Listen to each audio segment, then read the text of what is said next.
يسعك الفضاء الرحيم الفسيح فبالله كم تستطيع. السلام علیکم، میرا نام عبدالرحیم ہے. میں مختلف حدیث کی کتابوں سے مختلف ٹاپکس پہ ویڈیوز بنا رہا ہوں. تو امام ابو یعلا موصلی کی جو مجموعہ حدیث ہیں ان سے کچھ حدیث ہیں. اعوذ باللہ من الشیطان الرجیم، بسم اللہ الرحمن الرحیم. حدیث نمبر 1526. حضرت جندب بن عبداللہ رضی اللہ تعالیٰ عنہ فرماتے ہیں کہ حضور صلی اللہ علیہ وسلم نے فرمایا، ایک آدمی تھا، اس نے کہا قسم بے خدا اللہ فلاں کو نہ بخشے گا. اللہ عز و جل نے فرمایا، تو کون ہے جو میرے اوپر قسم اٹھا کے کہہ رہا ہے کہ میں فلاں کو نہیں بخشوں گا؟ میں نے فلاں کو بخش دیا اور میں نے تیرے عمل باطل کر دیے. ایک اور حدیث ہے 1526. حضرت عبداللہ بن عباس رضی اللہ تعالیٰ عنہ فرماتے ہیں کہ جو تجھ کو سلام کرے اللہ کی مخلوق میں سے اس کا جواب دو، اگرچہ مجوسی ہی کیوں نہ ہو. بے شک اللہ تعالیٰ فرماتے ہیں کہ جب تمہیں مسلمانوں کی طرف کسی لفظ سے سلام کیا جائے تو اس سے بہتر لفظ کے ساتھ جواب دو یا وہی لوٹا دو. ایک اور حدیث ہے 1529. حضرت جندب بن سفیان رضی اللہ تعالیٰ عنہ فرماتے ہیں کہ ہم نے حضور صلی اللہ علیہ وسلم کے ساتھ ایک دن عید الاضحیٰ کی نماز پڑھی. بعض صحابہ کرام نے نماز سے پہلے قربانی کر دی. جب حضور صلی اللہ علیہ وسلم نماز سے فارغ ہوئے، آپ صلی اللہ علیہ وسلم نے ان کو دیکھا وہ نماز سے پہلے ذبح کر رہے ہیں. آپ صلی اللہ علیہ وسلم نے فرمایا، جس نے نماز سے پہلے قربانی کی وہ اس کی جگہ دوسرا جانور ذبح کرے، جس نے قربانی نہیں کی یہاں تک کہ ہمارے ساتھ نماز پڑھی وہ اللہ کے نام پہ ذبح کرے. 1530. حضرت جندب بن سفیان رضی اللہ تعالیٰ عنہ فرماتے ہیں حضور صلی اللہ علیہ وسلم کی بعض غزوات میں انگلی مبارک زخمی ہوئی. آپ صلی اللہ علیہ وسلم نے ارشاد فرمایا، کیا تو صرف ایک ہی انگلی تو ہے تو اللہ کی راہ میں زخمی ہوئی ہے؟ بتا تجھے کیا تکلیف پہنچی ہے. ایک اور حدیث ہے 1531. حضرت جندب بن عبداللہ رضی اللہ تعالیٰ عنہ فرماتے ہیں کہ حضور صلی اللہ علیہ وسلم نے ایک لشکر بھیجا، اس پہ امیر ابو عبیدہ بن جراح کو بنا کے بھیجا. جب چلنے لگے لیکن شوق میں رونے لگے. رسول اللہ صلی اللہ علیہ وسلم کے آپ نے ان کی جگہ کسی کو بھیجا. انہوں نے عبداللہ بن حبش کہا جاتا تھا. اس کے لیے آپ نے خط لکھا، حکم دیا کسی صحابی کو چلنے میں مجبور نہ کرنا. اپنے ساتھ جب خط پڑھا تو ان للہ و انا الیہ راجعون پڑھنے لگے اور عرض کرنے لگے، سن اور اطاعت کر، یعنی اللہ اور اس کے رسول صلی اللہ علیہ وسلم کی. صحابہ کرام کو خبر دی، اس کے ساتھ خط پڑھا تو دو لوگ لوٹ پڑے اور باقی چل پڑے. وہ ابن حضرمی کو ملے اور اس کو قتل کیا. ابھی رجب یا جمادی کا دن نہیں آیا تھا. مشرکوں نے مسلمان سے کہا، تم نے شہر حرم میں یہ کیا کیا ہے؟ وہ حضور صلی اللہ علیہ وسلم کے پاس آئے. انہوں نے یہ بات بیان کی. اللہ عز و جل نے یہ آیت نازل فرمائی، وہ آپ سے ماہ حرم میں مسلمانوں سے اتفاقاً سرزد ہونے والی لڑائی کے بارے میں پوچھتے ہیں تو تم فرماؤ اس میں لڑنا بڑا گناہ ہے، یہاں تک کہ اسلام دشمنی کا فتنہ قتل سے بھی زیادہ بڑا ہے. بعض جو سریہ میں تھا اس نے کہا، اللہ کی قسم اس کو صرف ایک آدمی نے قتل کیا ہے، اگر کوئی خیر ہوتی تو میں اس کو درست بناتا، اگر گناہ ہوتا تو بے شک تو نے ایک عمل کیا ہے. بعض مسلمانوں نے کہا، اگر وہ مہینے میں لڑائی نہ کرتے تو یہ نقصان تھا، ان کے لیے ثواب نہیں ہونا تھا. اللہ عز و جل نے یہ آیت نازل فرمائی، بے شک جو لوگ ایمان لائے اور ہجرت کی اور اللہ کی راہ میں جہاد کی، یہی لوگ اللہ کی رحمت کے امیدوار ہیں. اللہ عز و جل بخشنے والا رحم کرنے والا ہے. ایک اور حدیث ہے 1533. حضرت حمزہ بن اسلامی رضی اللہ تعالیٰ عنہ فرماتے کہ حضور صلی اللہ علیہ وسلم نے ان کو ایک سریہ میں بھیجا اور ان کو اس میں امیر مقرر کیا. فرمایا، تم فلاں کو پکڑ لو تو اس کو آگ میں جلا دو. جب میں چلا، آپ صلی اللہ علیہ وسلم نے مجھے پیچھے سے بلوایا. میں آیا تو آپ صلی اللہ علیہ وسلم نے فرمایا، اگر تم فلاں کو پکڑو تو اس کو قتل کر دو، اس کو آگ میں نہ جلاؤ، بے شک کسی کو زہر نہیں دیتا کسی کو آگ میں جلائے. یہ شان اللہ عز و جل کی ہے کہ وہ آگ میں جلائے.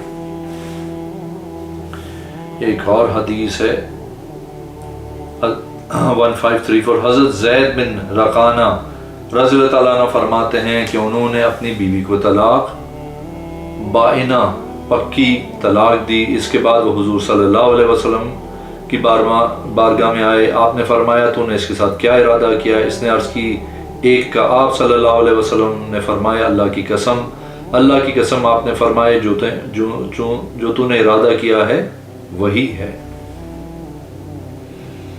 ایک اور حدیث ہے 1535۔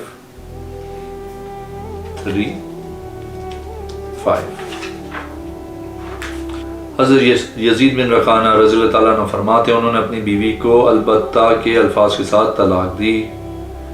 اس کے بعد وہ حضور صلی اللہ علیہ وسلم کی بارگاہ میں آئے، آپ نے صلی اللہ علیہ وسلم نے فرمایا تو نے اس کے ساتھ کیا ارادہ کیا؟ اس نے عرض کی ایک۔ آپ صلی اللہ علیہ وسلم نے فرمایا اللہ کی قسم، اللہ کی قسم۔ آپ نے فرمایا تو نے جو ارادہ کیا ہے وہی ہے۔ ایک اور حدیث ہے 1537۔ حضرت عبداللہ بن حارث بن جزء الزبیدی رضی اللہ تعالیٰ عنہ بیان کرتے ہیں کہ وہ اور ان کے ایک ساتھی ام ایمن اور قریش کے ایک نوجوان کے پاس سے گزرے، انہوں نے اپنی تہمت اتارے، ان کی گیند بنائی اور اس کے ساتھ کھیلنے لگے اور خود مجرد ہو گئے۔ حضرت عبداللہ فرماتے ہیں کہ ہم ان کے پاس سے گزرے تو انہوں نے کہا یہ پادری ہیں، سو انہوں نے ان کو بلایا، پھر ان کی طرف حضور صلی اللہ علیہ وسلم نکلے، جب انہوں نے آپ کو دیکھا تو وہ بھاگ گئے۔ حضور صلی اللہ علیہ وسلم غصے کی حالت میں واپس آئے، یہاں تک کہ آپ صلی اللہ علیہ وسلم داخل ہوئے تو میں حجرے کے پیچھے تھا، میں نے آپ صلی اللہ علیہ وسلم کو فرماتے ہوئے سنا اللہ پاک ہے، یہ لوگ اللہ اور اس کے رسول سے حیا نہیں کرتے، حالانکہ حضرت ام ایمن آپ کے پاس بیٹھی ہوئی تھی۔ عرض کی یا رسول اللہ صلی اللہ علیہ وسلم ان کے لیے بخشش مانگے۔ حضرت عبداللہ نے عرض کی میرے ماں باپ آپ پہ قربان ہوں، آپ ان کے لیے بخشش نہ مانگے۔ 1538۔ حضرت عبداللہ بن جرآ رضی اللہ تعالیٰ عنہ فرماتے ہیں ہم نے حضور صلی اللہ علیہ وسلم کے ساتھ ایک دن بھنا ہوا گوشت کھایا، اس حالت میں کہ ہم مسجد میں تھے، نماز کے لیے اقامت کہی گئی، ہم نے صرف کنکریوں یا کنکریوں کے ساتھ اپنے ہاتھ صاف کیے۔ ایک اور حدیث ہے 1539۔ حضرت حبیب بن مغفل رضی اللہ تعالیٰ عنہ سے روایت ہے کہ میں نے محمد بن البا القرشی کو دیکھا، وہ اپنی تہمت کو لٹکائے ہوئے تھا۔ حضرت حبیب بن مغفل رضی اللہ تعالیٰ عنہ نے اس کی طرف دیکھا، فرمایا میں نے حضور صلی اللہ علیہ وسلم سے سنا ہے، آپ صلی اللہ علیہ وسلم نے فرمایا جس نے تکبر سے اپنے تہمت کو روندا اس کو جہنم میں روندا جائے گا۔ ایک اور حدیث ہے 1540۔ حضرت ابی شہم رضی اللہ تعالیٰ عنہ سے روایت ہے کہ ان کو بیکار آدمی سمجھا جاتا تھا، فرماتے ہیں میرے پاس مدینہ شریف کے بعض راستوں میں سے ایک لونڈی گزری، میں نے اپنے ہاتھ کے ساتھ اسی کمر کی طرف جھکا، جب صبح ہوئی تو لوگ حضور صلی اللہ علیہ وسلم کے پاس آئے آپ کی بیعت کرنے کے لیے، میں نے اپنا ہاتھ بڑھایا تاکہ میں آپ کی بیعت کروں، تو آپ صلی اللہ علیہ وسلم نے اپنا دست مبارک کھینچ لیا، آپ صلی اللہ علیہ وسلم نے فرمایا تو کل والا ہاتھ لگانے والا نہیں ہے۔ میں نے عرض کی یا رسول اللہ صلی اللہ علیہ وسلم میری بیعت کر لیں، میں ہمیشہ کے لیے ایسا نہیں کروں گا۔ آپ صلی اللہ علیہ وسلم نے فرمایا اس وقت ٹھیک ہے۔ ایک اور حدیث ہے 1541۔ حضرت رافع بن مقیس رضی اللہ تعالیٰ عنہ فرماتے ہیں وہ حدیبیہ میں حضور صلی اللہ علیہ وسلم کے ساتھ تھے، انہوں نے حضور صلی اللہ علیہ وسلم سے روایت کی کہ آپ صلی اللہ علیہ وسلم نے فرمایا اچھے اخلاق آدمی کو بلند کرتا ہے اور برا اخلاق نحوست ہے۔ ایک اور حدیث ہے 1542۔ حضرت ام سلمہ رضی اللہ تعالیٰ عنہ فرماتی حضور صلی اللہ علیہ وسلم صبح کے وقت جنبی ہوتے، آپ روزہ رکھتے اور روزہ چھوڑتے نہ تھے۔ ایک اور حدیث ہے 1543۔ حضرت مرقع بن سیغی اپنے دادا ربا بن ربی رضی اللہ تعالیٰ عنہ سے بیان کرتے ہیں، فرماتے ہیں ہم ایک غزوہ میں حضور صلی اللہ علیہ وسلم کے ساتھ تھے، لوگوں کے آگے حضرت خالد بن ولید تھے اور ایک عورت راستے میں قتل کی ہوئی تھی، صحابہ کرام اس کی خوبصورتی پہ تعجب کرنے لگے، اس کو آگے والے صحابہ نے مارا تھا۔ اس کے بعد حضور صلی اللہ علیہ وسلم تشریف لائے تو آپ اس کے پاس ٹھہرے، آپ صلی اللہ علیہ وسلم نے فرمایا اس کو کس نے قتل کیا؟ پھر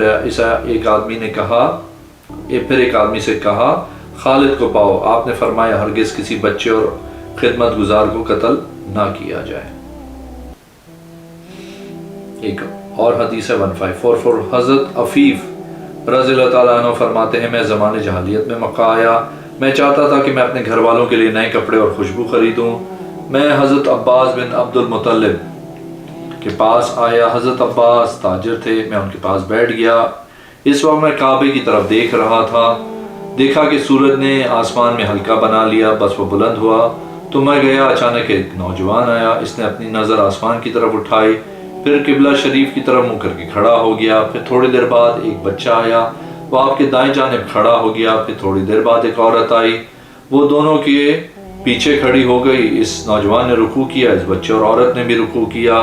اس نوجوان نے رکوع سے سر اٹھایا، اس بچے اور عورت نے بھی سر اٹھایا۔ اس نوجوان نے سجدہ کیا، اس عورت اور بچے نے بھی سجدہ کیا۔ میں نے عرض کی، اے عباس، یہ عظیم کام ہے۔ حضرت عباس نے کہا، یہ کام بہت بڑا ہے، جانتے ہو یہ نوجوان کون ہے؟ میں نے عرض کی، نہیں۔ فرمایا، یہ نوجوان محمد بن عبداللہ میرے بھائی کا بیٹا ہے، یہ بچہ علی بن ابی طالب رضی اللہ تعالیٰ عنہ ہے، میرے بھائی ابو طالب کا بیٹا ہے، یہ عورت خدیجہ بنت خویلد ہیں، اس کی بیوی ہیں۔ یہ میرے بھائی کہتا ہے کہ اس کا رب تو زمین و آسمان کا رب ہے اور اس کے دین کا حکم ہے جس پہ یہ ہے اور کوئی خدا نہیں، اللہ کی قسم اس کے ساتھ اس کے دین کے علاوہ اس کے دین پہ کوئی نہیں ہے۔ ایک اور حدیث ہے 1545، حضرت قتادہ بن نعمان رضی اللہ تعالیٰ عنہ فرماتے ہیں کہ ایک آدمی حضور صلی اللہ علیہ وسلم کے زمانے میں سحری کے وقت سے قیام کرتا تھا۔ وہ سحری کے وقت قل ہو اللہ احد بار بار پڑھتا تھا، اس کے علاوہ کوئی نہیں پڑھتا۔ جب صبح ہوئی تو ایک آدمی حضور صلی اللہ علیہ وسلم کی بارگاہ میں آیا، عرض کی، یا رسول اللہ صلی اللہ علیہ وسلم، فلاں آدمی رات کے وقت حالت قیام میں قل ہو اللہ احد الی آخر بار بار پڑھتا ہے، اس کے علاوہ کوئی نہیں پڑھتا، گویا وہ 10 باقی صورتوں کے ثواب کو کم سمجھتا ہے۔ حضور صلی اللہ علیہ وسلم نے فرمائے، اس ذات کی قسم جس کے قبض قدرت میں میری جان ہے، سورت مبارکہ کا ثواب اللہ تعالیٰ قرآن کے ثلث کے برابر ہے۔ ایک اور حدیث ہے 1546، حضرت قتادہ بن نعمان رضی اللہ تعالیٰ عنہ فرماتے ہیں، ان کی آنکھ پہ بدر کے دن تیر لگا، وہ بہہ گئی پڑی، اس سے انہوں نے ارادہ کیا کہ اس کو کاٹ دیں۔ حضور صلی اللہ علیہ وسلم نے سے سوال کیا، آپ صلی اللہ علیہ وسلم نے فرمایا ایسا نہیں کرنا۔ آپ صلی اللہ علیہ وسلم نے اس کے لیے دعا کی، اس کو اسی جگہ گاڑ دیا، وہ نہیں جانتے تھے ان کو کس پہ تکلیف ہے۔ ایک اور حدیث ہے 1547، حضرت عبد الرحمن بن حارث بن عبید اپنے دادا سے روایت کرتے ہیں کہ حضرت ابو ذر رضی اللہ تعالیٰ عنہ کی آنکھ احد کے دن چوٹ آ گئی، حضور صلی اللہ علیہ وسلم نے اپنا لعاب مبارک لگایا، وہ آنکھ اس سے بہتر ہو گئی جس طرح پہلی والی آنکھ تھی۔ ایک اور حدیث ہے 1548، حضرت معن بن یزید رضی اللہ تعالیٰ عنہ فرماتے ہیں، میں نے اور میرے باپ اور دادا نے حضور صلی اللہ علیہ وسلم سے بیعت کی۔ میں اپنا جھگڑا لے کے آپ صلی اللہ علیہ وسلم کے پاس گیا تو آپ نے مجھے اپنے پاس داخل کیا اور میرے لیے نکاح کا پیغام بھیجا، اس کے بعد میرا نکاح ہو گیا۔ حضرت معن نے فرمایا، مال غنیمت حلال نہیں یہاں تک کہ لوگوں پہ تقسیم کیا جائے، ایک ہی دفعہ جب تقسیم کیا جائے تو وہ میرے لیے حلال ہے، تجھے دنیا کے لیے۔ ایک اور حدیث ہے 1548، حضرت حسن فرماتے ہیں، ہم کو احمر صحابی رسول اللہ صلی اللہ علیہ وسلم نے بتایا، حضور صلی اللہ علیہ وسلم دونوں کلائیوں کو کروٹ سے جدا رکھتے تھے جب سجدہ کرتے تھے۔ ایک اور حدیث ہے 1550، حضرت حشام بن عامر رضی اللہ تعالیٰ عنہ فرماتے ہیں، انصار احد کے دن آئے، عرض کی، یا رسول اللہ صلی اللہ علیہ وسلم، آپ کو زخم اور مشکلات پہنچی ہیں، اب ہم کو کیا حکم دیتے ہیں؟ آپ صلی اللہ علیہ وسلم نے فرمایا، کھودو اور وسیع کرو، 2 3 3 ایک قبر میں دفن کرو۔ عرض کی، پہلے کس کو رکھیں؟ آپ صلی اللہ علیہ وسلم نے فرمایا، جو قرآن کا بڑا قاری ہے۔ میرے باپ کو درمیان میں رکھا گیا، 2 انصار یا 1 انصار کے۔ اگر آپ نے میرے چینل کو اب تک سبسکرائب نہیں کیا تو پلیز کیجیے، اس ویڈیو کو لائک کیجیے، اگلی میں انشاءاللہ حاضر ہوں گا۔ اللہ حافظ۔